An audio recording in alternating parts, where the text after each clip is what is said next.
இப்போ நம்ம செய்ய போகிறது பீர்க்கங்காய் தோல் சட்னி.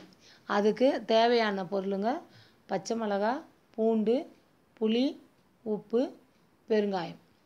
தோலை நம்ம எடுத்து க்ளீன் பண்ணி அழகாக கழுகி வச்சுருக்கோம்.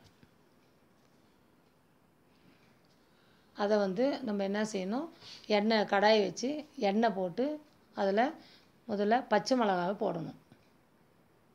போட்டு நல்லா ஃப்ரை பண்ணணும். ஃப்ரை பண்ணி அதை எடுத்து தனியாக வச்சுக்கணும். அந்த எண்ணெயிலேயே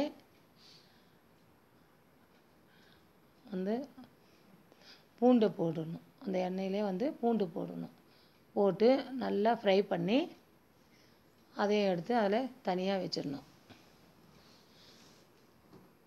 அந்த மீதி இருக்க எண்ணெயிலேயே அந்த தோலையும் போட்டு நல்லா ஒரு 5 நிமிஷம் இல்லைன்னா ஒரு 10 நிமிஷம் கூட நல்லா வதக்கலாம். நல்லா வதக்கி எடுத்து நல்லா ஒரு 10 நிமிஷம் வதக்கி அதை நம்ம எடுத்து மிக்சியில் போட்டு வதக்கி எடுத்து மிக்சியில் போட்டு நம்ம அரைச்சி அதை ரெடி பண்ணி வச்சுக்கணும்.